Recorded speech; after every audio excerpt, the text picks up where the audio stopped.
From Monday to Tuesday, you don't have any fun. From Wednesday to Thursday, just gonna out for a run. Friday and Saturday, you're always getting drunk. And Sunday, you stay at home and never go to church.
We're going to have an interesting night, we'll call it. I am at the controls. Tony Jones is here. He's running the soundboard. However, due to some technical difficulties... Stupid technology. Damn computers. Well, anyways, the computers are down, so I'm running this off my laptop, which I also have all of my own information on for what I got to talk to you guys about. So... if things get a little bit on the screwy side, I'm going to apologize ahead of time. It can't be any worse than the shows we've done in here when we've been, half asleep from being up all weekend. or the drunk episodes. At least now we can blame it on technology. That's it. The dastardly computers. Lack thereof. Anyways, I'm going to start off with a tale of woe. Now, I've put myself and mostly my stomach in the line of fire for everybody that's listening in, so you don't have to go through some of the trial and error that I have to go through. However, for the first time, and as long as I can remember, it finally hit me: food poisoning. Oh, that's the worst. Now, I will spare you the vivid and morbid details of what actually happened. Or the sound effects. But you can understand what has happened. It came out of, well, everywhere. So, and now here's the sad part, the scary part. Now, most of you know, weekends, for me especially, I am just flat out. I had a free Sunday. I was just chilling out, relaxing, early in the afternoon, getting ready to come to do the show. And this is last Sunday. And I just wanted to make a little bit of pasta. Now, being as busy as I am, and I don't look in the refrigerator for more than... Wait, you gave yourself food poisoning? Yes. Wow. That's the scary part. Because, you see... like I was saying, I don't look in the refrigerator at all. I open the door. I know where the juice is. I grab that. I pour myself a glass of juice. It goes back in the fridge. I couldn't even tell you what colors are in my refrigerator right now. However, in the back, I opened it up. All right, I'm going to scavenge for food. My wife wasn't home. I see a pot of soup in the back of the fridge, which should have been the first indication it's in the back of the fridge. So I figure, you know what? I'm going to make myself a little bit of pasta with the broth from the chicken soup that's in the back of the fridge. I smelled it. Smelled good. Sniff test. I did the sniff test. Yep. I looked at it. There's nothing fuzzy on the top. It looked like soup is supposed to look like when it's in the fridge. So I sucked up some of the broth. I put it in the pan. I boiled the pasta. I'm eating the pasta, and it was like flipping a light switch. I was fine. I was fat and happy. I had a full belly of pasta. I'm going through my music. The next minute, I am sprinting, for lack of a better term, down the hall. 10-yard dash. Because it wasn't a matter of if it was coming. It was coming. It was just a matter of how bad the explosion was going to be. So, again, I'll spare you the details, but that's why I did not have a show last week, and I was supposed to, and I apologize. I just assumed it was from, a bad area restaurant. I didn't realize that you was self-inflicted. Yes, it was self-inflicted. That's the embarrassing part. But in full disclosure, I have to tell you, I have been to a lot of real scary places, and never have I gotten food poisoning. Yeah. I did it to myself. I mean, and with technology and reviews and Yelp, restaurants really do have to be on point. If someone gets sick at your restaurant, nowadays, with all this technology that we know and love, you might as well close. Everybody's going to hear about it. Yeah. So that's one of the first foremost details I had to bring out. So I apologize for that. Now I am going to take a complete 180-degree turn, and I'm going to talk Thankfully. I'm going to talk about a place that I recently was contacted by because they got a couple of upcoming events that they want me to get out there. Now, this is a place near and dear to my heart because this is where I started DJing 25 years ago. Club Fantasies. Yes, it is a gentleman's club. They do events that, it's adult entertainment, like for anything else. However, September 26th, later on this week, they're doing a naughty schoolgirl night. Oh, mama. So break out your tartan and plaid skirts. and make your way down to Club Fantasies September 26th. Now, that's just definitely a place, one of the events you want to go to. But the real one that I am definitely going to, that I have to go to because, well, I'm pretty much committed to it. It is the Halloween party. Oh yeah, it's Thursday, October 26th at Club Fantasies. Costumes are encouraged. I thought you were going to say costumes are optional. Well, they are optional. They would like you to wear clothes, but it can be a rather bizarre arrangement of clothing. And most of the girls there, I know for a fact, are into cosplay because, well, I talked to them about it, and, well, they're all into it. So, again, October 26th, Club Fantasies, Providence, Rhode Island, right on Harris Avenue. You can't miss it. It is the teal green brick building on you can see it from Route 10 in Providence. It says right across the top in big red letters, Fantasies. If you miss it, you need a dog to walk you there. So, yeah, if you miss that building, chances are you shouldn't be behind the wheel. You know, it's happened. It's happened. People have missed it, but not so much me. I think I have autopilot to get to the place. So those are two events, Club Fantasies, and another thing I wanted to bring out. And, again, it's like a dichotomy, something you're not supposed to do, but it's really worth doing. At Club Fantasies, they have an all-day buffet. And they put out, like, this isn't your typical strip club buffet, right? They put out a spread, right? It's not like the 5-pound bag of magic meatballs and a jarred sauce. And a couple bags of chips and some dip. Yeah. No, they're putting out veal, peppers, and mushrooms. They're putting out beef stew, homemade meatloaf, which is amazing. They do stuffies. They do pork chops. I mean, they do really good food. And the best part is the owner of the club is actually the cook. So he really knows what he wants. He cooks like he's going to make it for himself. Yeah. He just does it for a couple hundred people. If you want to check out their website, clubfantasies.com, Club Fantasies on Facebook. They have all the details there. Make sure you go down, check them out. I'm going to go back to a little bit of music, and this is kind of weird for me because I'm running the music as well. And we got to remember to turn our mics off, too, so we don't get in any trouble. Yeah, that's true. Now, we're going to leave here with a little bit of Tom Hansen. The name of the song is Albany. We'll be right back.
this time you'll sleep tonight. And every time I close my eyes and I see Cora and me forever in Albany.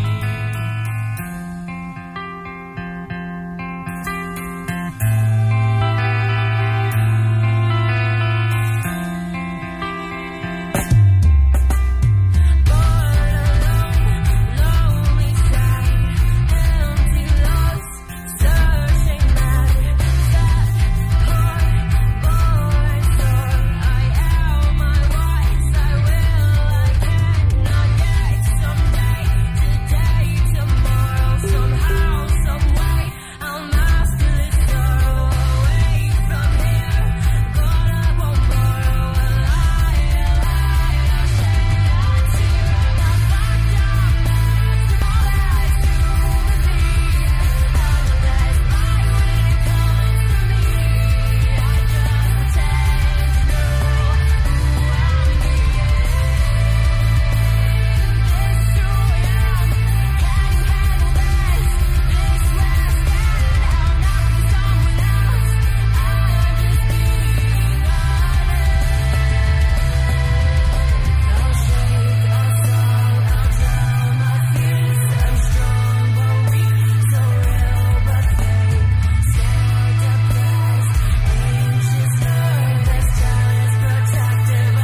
My Night Outers. That was Frantic Endeavor, name of that song, Me Versus Me.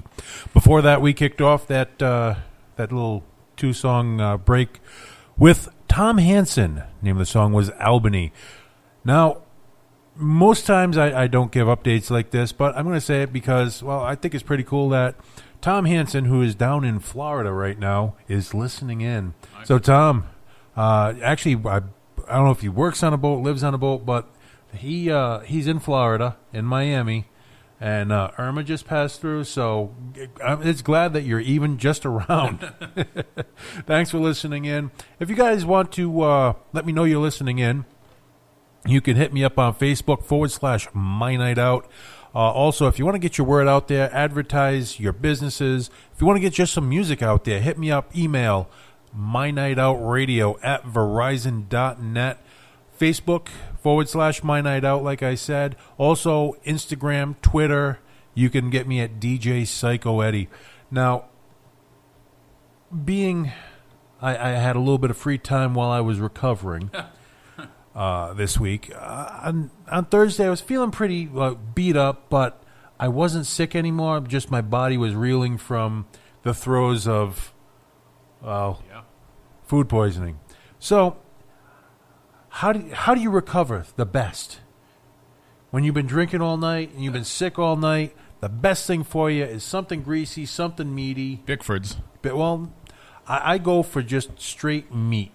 Meat in tube form, meat of ill providence, depending on whatever you want to call it. I went to the butcher shop. JC's Butcher Shop right here in beautiful downtown West Warwick. And I got to tell you, they have, it's not a huge selection, but it's a very good selection. Yeah. Quality over quantity. Exactly. They have 3 or 4 different kinds of chorizo, chorico, however you want to pronounce it. They have linguiça. They have one of my favorites, which a lot of people kind of get weirded out on, which is morcilla, black pudding, blood sausage. Yeah, even Tony's if you're at home making that wrinkly nose face, that, oh my God, how it is phenomenal. I believe they call that a grimace. Like I said, the wrinkly nose face. Don't get all college student-y on me. But, yeah, I went down there, and they got some prepared foods as well. They have the big cooler of salt cod, a typical Portuguese butcher shop. Now, of course, being the person who was recovering, I went very lightly. Right, yeah. Denote the sarcasm there. You don't want to jump right back into it. Oh, no, I did. I went both feet first. I got the extra spicy chorizo. Oh, God. Just a small link. You don't have food poisoning if you cauterize your butthole. I also got the linguiça. I also got the kielbasa. I also got the morcilla. Now, I did not eat all of this in one sitting. Sounds like the owner's kids are going to college through the Eddie Vasella Scholarship Fund. Jeez, they should put a plaque for you up in that shop. One link at a time, I will send your kids to school. However, they also have prepared foods. Now, if you go to the Portuguese feast at all, you know of caserla. Shredded meat, Madeira wine. Portuguese delicacy. Oh, my God. It's like life itself, essence of life in a stringy meat form. So I got some of that. And then, and this is where my taste for the bizarre just runs headlong into the deli case. I pointed to a container. It just looked interesting. I said, "What's that?" And all he said was, "Beans." Okay, what's in the beans? Well, they're white beans. And I just waited for a few seconds because I know there's a "and" coming. Now, there was basically the scraps. It was pieces of pig skin, pig snout, some of the meat, and of course, spices and everything else. So I had to try that. And you know what? Texturally, if you're not a fan of chewy, the pigskin may not be for you. However, the flavor was absolutely amazing. The caserla, like I said, was absolutely amazing. Now, JC's really stands out for me because they smoke all their meats on premise. So as I was driving up, probably about 2 blocks away, I can smell the smoke coming from their very That must own be good for smokehouse. business. Oh, my God. I could have just closed my eyes and stared towards the smell. It was so intoxicating. And I pulled in a really nice guy. He's actually... somehow there's a relation with Matos Bakery right in West Warwick as well. I believe that it's family or one of the sons or whatever. Don't quote me on that. I don't know what the exact relationship is. But if you're in West Warwick or even anywhere in Rhode Island, you want really good kielbasa, linguiça, chorizo, morcilla, or just the prepared foods, you definitely want to go down to JC's Butcher Shop. Now, as I'm going through, and there's a few other things that I tried there, they have a lunch menu because now they are actually serving lunch on premise. Nice. They have the Portuguese soup and salad. The soup is, collard greens, potatoes, beans, chorizo, and a little bit of pasta. The salad is actually a bacalhau salad, which is the salted cod. It's rehydrated with chickpeas, onions, arugula, olive oil, red wine, and hard-boiled eggs. You can get any of their sausages, bombero style, which is basically over a fire, and they cook it right there. St. George cheese, fried St. George. How can you go wrong? Fried cheese. It could be fried shoe, and I'd probably eat it. And of course, they do a few more of the specialties. Befana, which is a pork loin.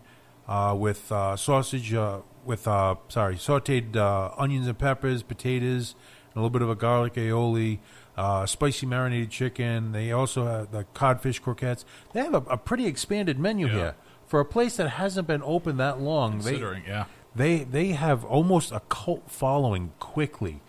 I think it's because of the smoke that flies through the neighborhood. It's like remember the old cartoons where someone was... having a pie on the windowsill, and the smoke would go out and make the "come here" finger, to the cartoon character. That's it. And trust me, when you go in there, depending on what point in the day, when they open the smokehouse door, because it is, from what I understand, it is an actual door. The entire store fills with just a little bit of smoke. It kind of reminds me of like back in the 80s and 90s when you could still smoke in a nightclub. Well, the next morning when you walked in the next morning, you just had that haze. As you look, that it has that, but the smell is the whatever wood they're using to smoke the meat was, oh my God. I'm making myself hungrier and hungrier as I go, but you know what? I do it for you guys because, well, I'm a fat guy and I like to eat and I like to talk. So we're going to go take a break here. We're going to leave here with a little bit of Blindside Thunder. The name of the song is Say Goodbye. We'll be back in a minute.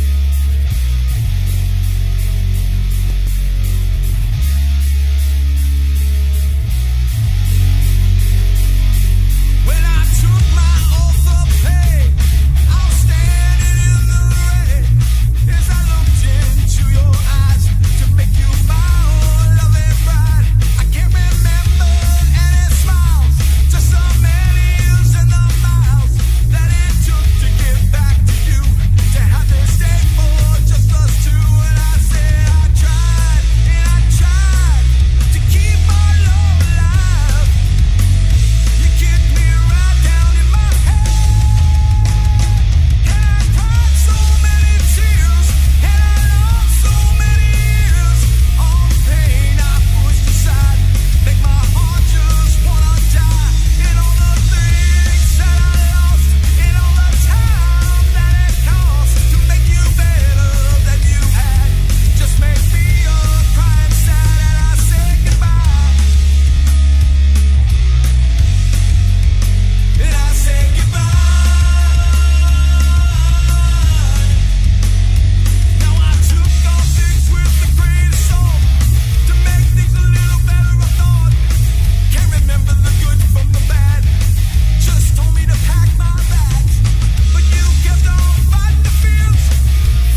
All right. My Night Outers, that was Beyond Blonde. Name of the song was Bearing My Bones. Before that, Say Goodbye with Blindside Thunder. Now, again, putting myself in harm's way. This time is a place I've been to before. You probably heard me talk about it. It's an all-you-can-eat place, but it's not a buffet, which is right in my comfort zone. It's barbecue, but it's Korean barbecue. Mm-hmm. So you basically sit at a table, you order the different types of meat that you want, and the grill is in the middle of the table. It is a gas grill, steel plate, similar, kind of like a cross between regular barbecue, what we know as barbecue, and teppanyaki because it's a solid plate. If you're lazy, and just hot as hell, right? Yeah.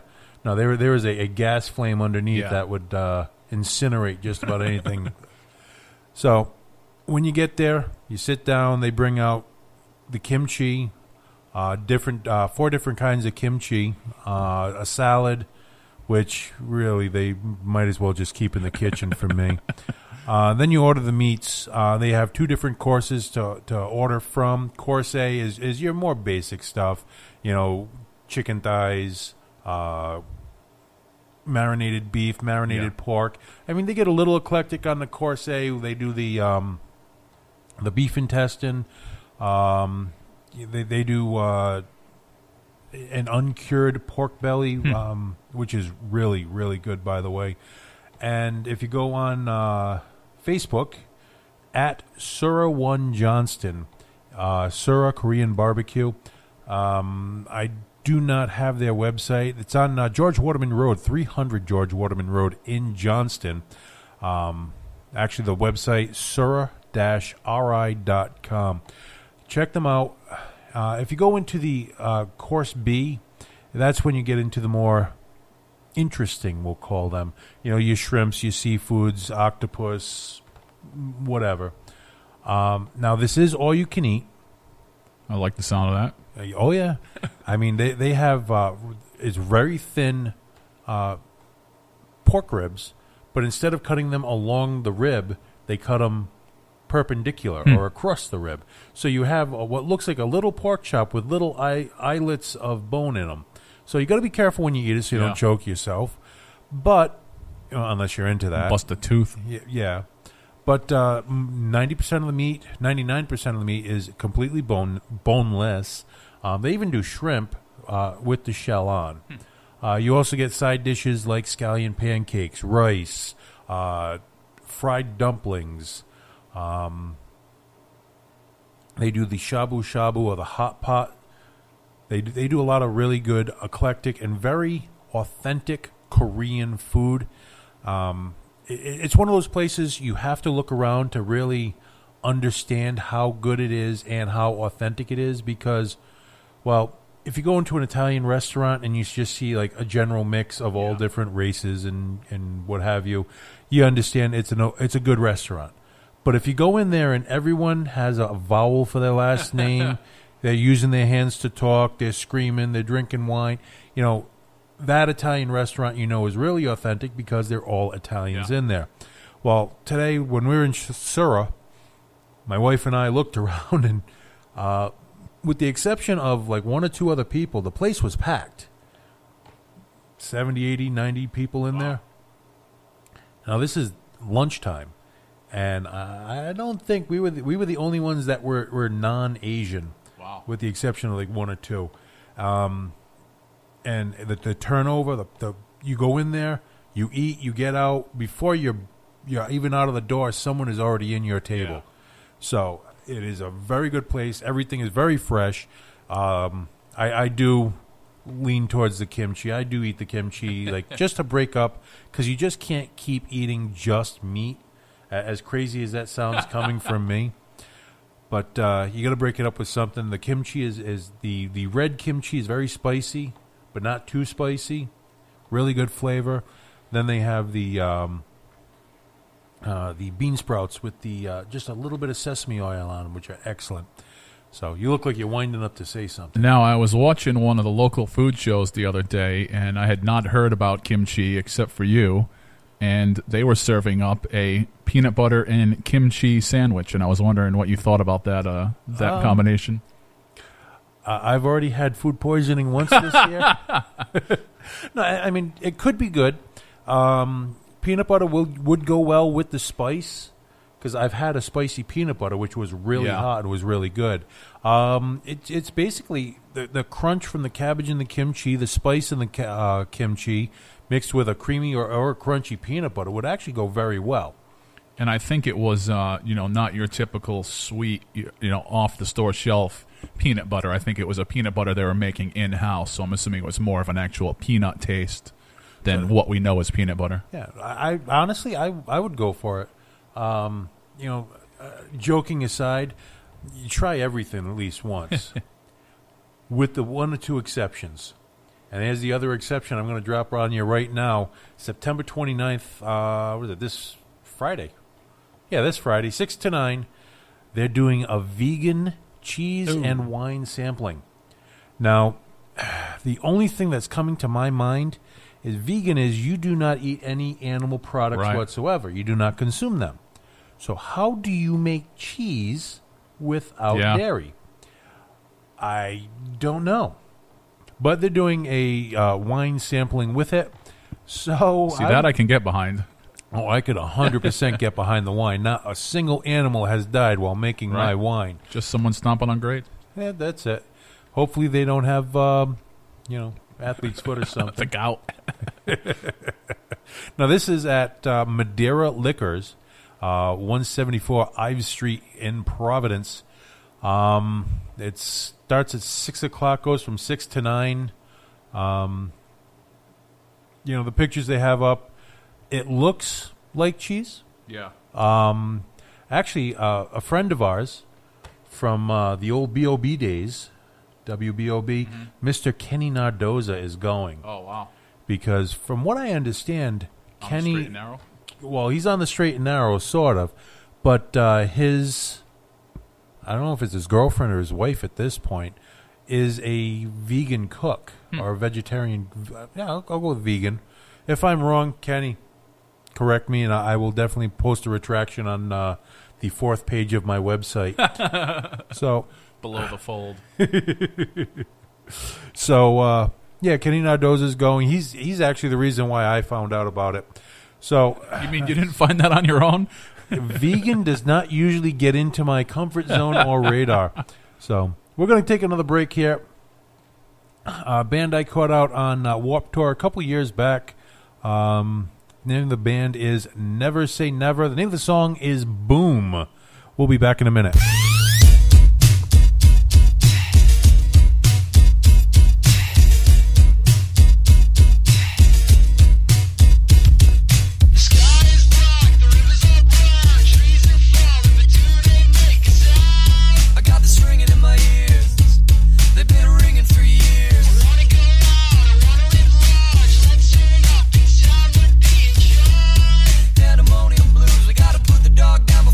Breaks loose.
darkness, trying to find my way.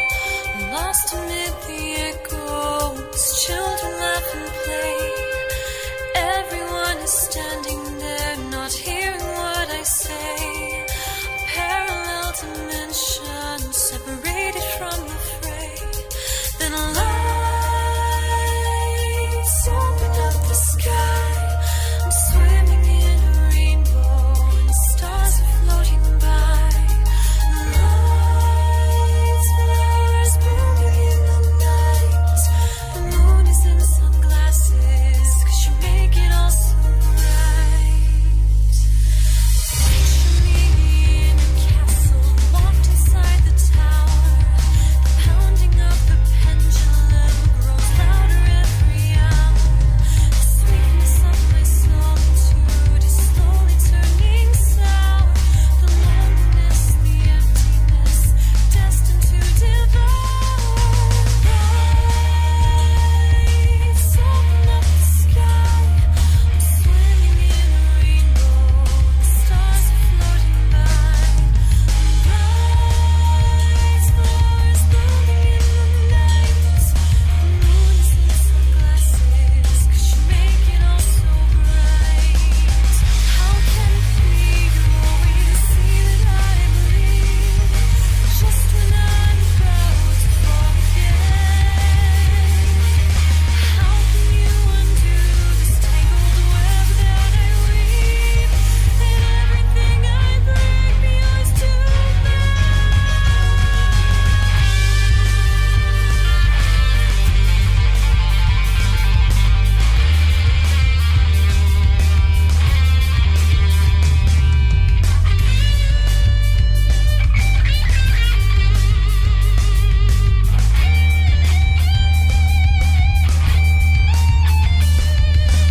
Picture me in total silence, singing in a choir. Shadow through the stained glass, slowly floating high. A cappella angels until the heart's desire. Through the world their melodies, they sing by candlelight. Lights open up the sky. I'm swimming in a rainbow, the stars are floating by. Lights, flowers blooming in the night. The moon is in sunglasses, 'cause you make it all so bright. Lights open up the sky. I'm swimming in a rainbow, the stars are floating by. Lights, flowers blooming in the night. The moon is in sunglasses, 'cause you make it all so bright. Lights open up the sky. I'm swimming in a rainbow, the stars are floating by. Lights, flowers blooming in the night. The moon is in sunglasses, 'cause you make it all so bright. All right, my night outers. That was Jessica Prouty in, I think it was 95 Hyde in that incarnation. Great band. Yeah, Jessica Prouty band was excellent. 95 Hyde was excellent. Jess, if you're listening, if you want to do a solo, I would definitely want to back you Yeah. on that. You have a hell of a voice. Definitely want to do that. I'll even play drums for it. Before that, we had Never Say Never. The name of the song was Boom. I caught them on Warped Tour a couple years back. And I got to say, I'm just getting through some of the stuff I had given to me, almost a year ago, Yeah. year and a half ago. It takes time to get all the music out there. But if you want to get me some music, MyNightOut Radio at Verizon.net, all one word. Hit me up. Even if you just want to tell me that you like my music or you like my show or you don't like my show and what you would change, I may not change it, but as long as I know what ticks you off. Especially since one of the bigger over-the-air radio stations here locally that actually play good alternative rock music has, how do they say it, given up the ghosts. Our submissions and our hits and our listenership has just gone It's been about 3 weeks now since they About there. gave up the ghost. Everything here has gone through the roof, so we're happy to fill that void here locally. That's it. Definitely, we want to tell your friends, neighbors, MyNightOut Radio every night, 8:30 to 9:30 on rifreeradio.org. What time is your show, Tony? Do you remember? I'm in front of you, so I'm 7:30 to 8:30. 7:30 to 8:30 for the Tony Jones show. It's like the power block right after dinner. You're putzing around the house, doing what you got to get done, working out in the garage. Tune us in. We will be more than happy to entertain you for a few hours, like we have, tonight. Listen, there's nothing on TV, and there surely isn't anything on the radio, so you might as well listen to us instead. You know, the sad part is, now being an Uber driver, I listen to the radio a lot. Now, I've been able to switch through radio stations, Rhode Island, Mass, and Connecticut. I have 18 presets. You know, I can go through all 18 presets and hit the same music. Whether it's a rock, alternative, supposedly rock, supposedly pop, it's all the same crap. Now, these are the same people, not necessarily the frontline on-air folks and the producers, but the back office, the suits. These are the same people that are lamenting the fact that radio is dying. Yeah, I can't understand it. You know, if you want to make yourself stand out, do something different. That doesn't suck. You know, I had the opportunity to go through Newport during the Food and Wine Festival yesterday. A little expensive for my taste, but yeah, looks like a great it was event. a little bit on the spendy side. Fortunately, I didn't go to any of the events. I just toted the people around, and I heard a lot of feedback. Now, one of the major wineries that was sponsoring the event had their regional representative here. Right, yeah. And this person, covers everything from New York to Maine, parts of Canada, and she's been all over the country for events like that. Yeah. And she is saying that Rhode Island, Newport especially, but Rhode Island puts on a hell of a show. Yeah. It is really coming into its own as a foodie destination, more so than even Boston and Portland, Maine, and some of these places that are known to be a foodie destination. Rhode Island is outshining them in the hospitality field and in food in general. Listen, when one problem of an industry, which is happening right now, is the fact that they can't find enough workers. They can't find enough executive chefs, and that's a good problem to have. Yeah. Well, the only other thing I got to talk about before we get out of here, this Saturday coming up, it's September 30th, Providence Metal Fest 4. A good friend of mine, Jay Burnt, lead singer for Kilgore. Kilgore is actually performing the ballroom stage along with Life of Agony, Let Us Pray on Your Deathbed. This will be the last show. If you ever liked Joint Damage, this is their last show, from what I understand. Wow, already? Justin is not going to be fronting them any longer. So, and of course, this is a two-stage, 20-band show. So I'll be there for later in the night for some of the bigger bands because I've got work to do, and it's kind of weird going to a show that I'm not DJing. This will be the first one I've done, and I can't tell you how long. So I'll get back to you on that. But we're gonna leave here with 1031. The name of the song is "I Will Not Drown." Thanks for listening, everybody. I'll catch you later.